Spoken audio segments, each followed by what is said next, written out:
بسم اللہ الرحمن الرحیم۔ اللہ تبارک و تعالی نے سورہ انفال کے اندر ایمان والوں کی 5 صفات بیان فرمائی۔ اعوذ باللہ من الشیطان الرجیم، فرمایا انما المؤمنون اذا ذکر اللہ وجلت قلوبہم۔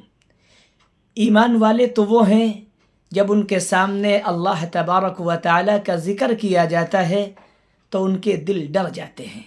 یہ پہلی علامت ہے ایمان والوں کی، جب اللہ کا ذکر سنتے ہیں تو ان کے دل ڈر جاتے ہیں۔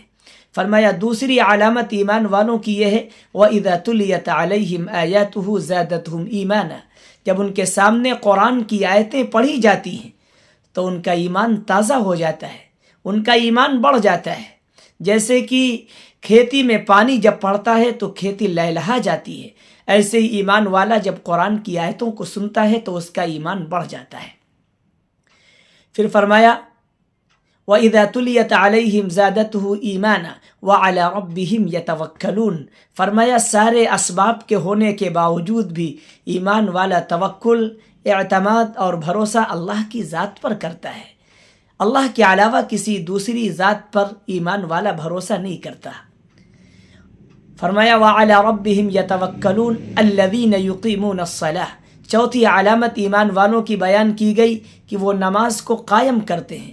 جس طرح انسان تیر کو بالکل سیدھا کرتا ہے، ایسے یہ لوگ نماز کو بالکل درست اور سیدھا کر کے ادائیگی کے ساتھ ادا کرتے ہیں، پڑھتے ہیں۔ اور 5ویں ایمان والوں کی علامت یہ بیان کی گئی وَمِمَّا رَزَقْنَاهُمْ يُنْفِقُونَ، جو ہم نے ان کو مال و دولت دے رکھی ہے اس میں سے وہ اعلانیہ بھی خرچ کرتے ہیں اور سرًا چپکے سے بھی خرچ کرتے ہیں۔ یہ 5 علامتیں ایمان والوں کی اس آیت میں بیان فرمائی ہیں اللہ تبارک و تعالی نے۔ ہم ذرا غور کریں، کیا یہ علامتیں ہمارے اندر پائی جاتی ہیں یا نہیں پائی جاتی؟ جب ہم قرآن سنتے ہیں تو ہمارا ایمانی لیول بڑھتا ہے یا نہیں بڑھتا؟ ہمارا ایمان تازہ ہوتا ہے یا نہیں ہوتا؟ اگر نہیں ہوتا تو ہمیں فکر کی ضرورت ہے، ہمیں غور کی ضرورت ہے، ہمیں تدبر و تفکر کی ضرورت ہے، ہمیں سوچنے کی ضرورت ہے۔